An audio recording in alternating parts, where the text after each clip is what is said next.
Hello, dear listeners, and welcome back to our podcast. Today, we're going to dive into the world of homemade salad dressings. Yes, you heard it right.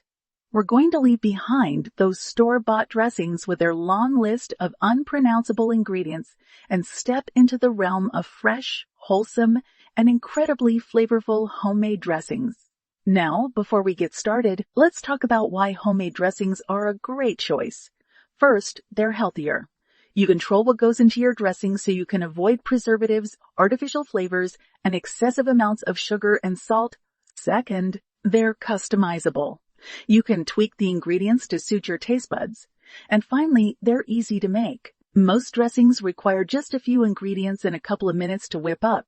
So without further ado, let's get into our recipe for today. We're going to make a classic vinaigrette with a twist.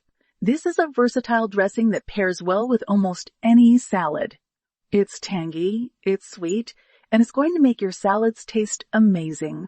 Here's what you'll need. 1 cup of extra virgin olive oil, 1/4 cup of apple cider vinegar, 2 tablespoons of honey, 1 tablespoon of Dijon mustard, 1 tablespoon of Dijon mustard, 1 clove of garlic, minced, salt and pepper to taste. Now, let's talk about these ingredients for a moment.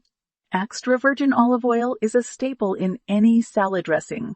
It's rich in healthy fats and gives the dressing a smooth, velvety texture.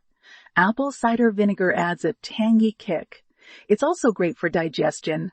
Honey balances out the acidity of the vinegar and adds a touch of sweetness. Dijon mustard gives the dressing a bit of heat and helps emulsify the oil and vinegar. And finally, garlic, salt, and pepper add depth and complexity to the flavor. Now on to the preparation. This couldn't be simpler. You're going to take all your ingredients and put them in a jar with a tight-fitting lid. Then you're going to shake that jar like there's no tomorrow. You want to shake it until the oil and vinegar have combined into a smooth, creamy dressing. And that's it. You've just made your own homemade salad dressing. Now a few tips to make your dressing even better. First, use good quality ingredients. This is especially important for the olive oil and vinegar. They're the backbone of your dressing, so you want them to be the best you can afford.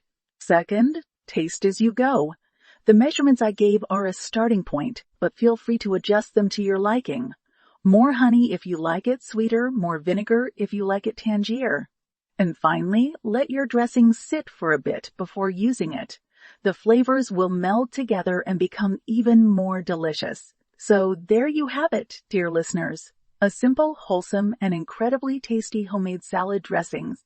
I hope you give it a try and that it brings your salads to a whole new level. Remember, cooking is all about experimenting and having fun. So don't be afraid to play around with this recipe and make it your own with this recipe and make it your own. Thank you for joining me today. I hope you enjoyed this episode and found it helpful. As always, I'd love to hear your thoughts, so feel free to reach out. Until next time, happy cooking